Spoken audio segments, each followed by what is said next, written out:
Right, cystic fibrosis is an inherited disease, so you ain't going to catch it if I start coughing at you or touching or even kissing. It's basically just a gene malfunction. The average life expectancy for someone with CF in the UK is 31 years old, and I'm 23, so it's getting scary.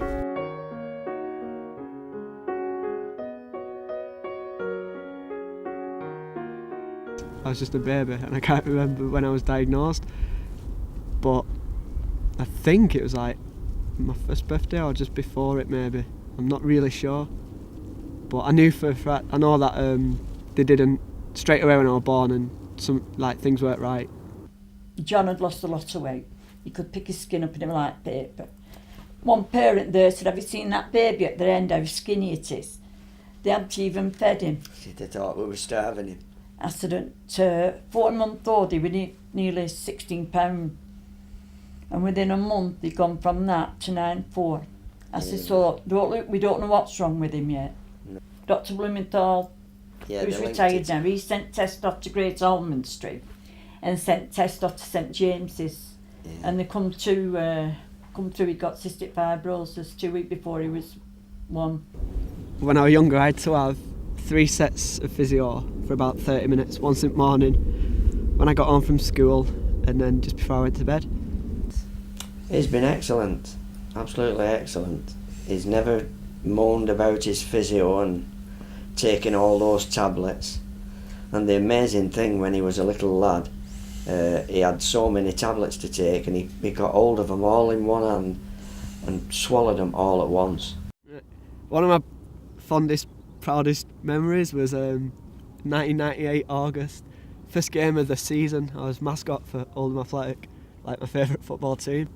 I was in the changing room when they did the pre-match tactics and the talk, went on pitch and warmed up with them, and then went back in while they all got the proper kits on, and then led them out for the first game of the season.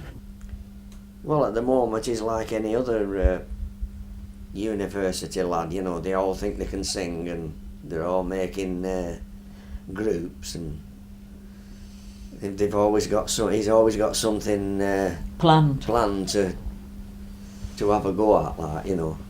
My band started off when I went to college with Chris. We just realised we liked the same kind of music. Went to a few gigs and then there was like, oh, I play guitar, and I was like, oh, I do too. So we decided to just start making music. So we've been like writing and making music since then. But we've never we've had a gig, we've played a gig at the castle with just us two. No bassist, no drummer. And we went on like we were John Bon Jovi. We had a full band behind us, but there weren't, it was just me and him. And I bet it looked bloody stupid. Now looking back, I think, why did we do it? Why didn't we just get the acoustics out? John and I basically go out, have a laugh, do a lot of usual lads' hobbies basically. Drinking, music, gigs. That's basically what we're into. Don't take ourselves too seriously. Yeah, I've done a lot of acting as well. I've done everything from like straight acting, comedy acting, physical theatre, musicals. Spare time. Well, I don't class going to the gym as doing it in my spare time, because it's like a job in a way, because it's like I do it at the same time, at the same day. So that's like, I don't see it as like a hobby. I see it just as a work to keep my body in working order. I'm into body modification as well a little bit, but I'm not into these who's just gonna like get a tattoo or anything for just getting a stupid tattoo. You know, my tattoos mean something. My first one I got, I designed it myself, like with cystic fibrosis. Like there's 65 Roses, which is like a charity set up to fund and like raise money. So I've got a rose on my arm with 65 on either side. After that, I got Carpe Diem on my waist because it's a Latin proverb meaning seize the day or live for the moment.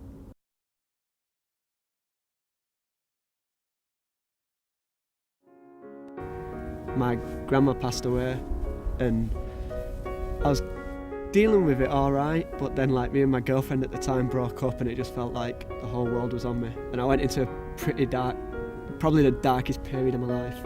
I was doing a show up at uni, and I was like, I was supposed to be rehearsing, and I just phoned my dad, crying my eyes out like, Dad, I want to come home. And he was like, are you sure? Because I've got your granddad at home. And I was like, honestly, Dad, and I was crying. I was like, Dad, I can't cope. He went, right, I'll be up in 40 minutes.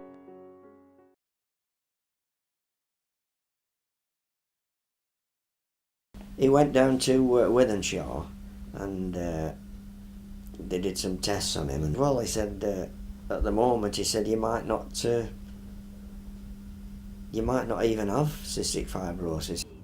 Yeah, so while I was down there, I had to do the old DNA test.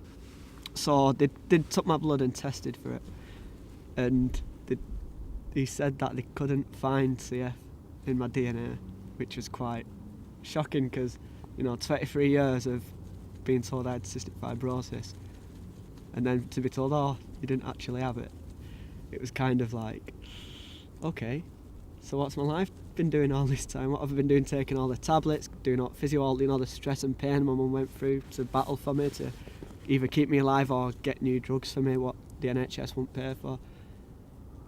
But then, so he said they were going to look into the my blood, like DNA, strand by strand.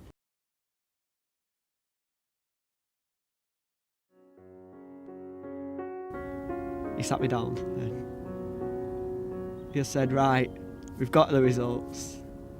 And in my head, like when you feel like a dramatic moment, I actually in my head felt a drum roll, like going away. And then he said, like, we found what malfunctioning gene you've got.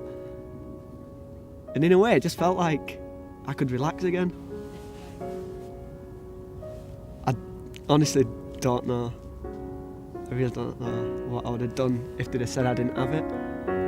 I'd have been happy eventually. Like, I don't think I would have reacted angrily, but I think it could have like set off a little like chain reaction of events to like sort my head out. We've been waiting since he was 1 year old to now to see what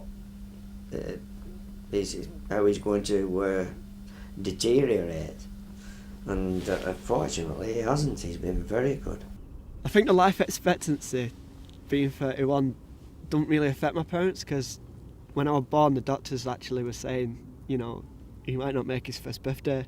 So they've already like dealt with the fact of going through not expecting their own little child or baby to like survive.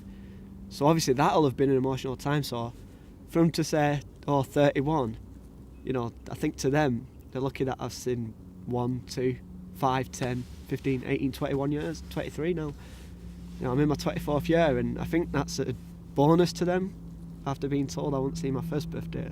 I think it's more of it's not just a birthday like that comes around every year, it's more like a celebration of another year that I've not had to like go in hospital and have a brush with death.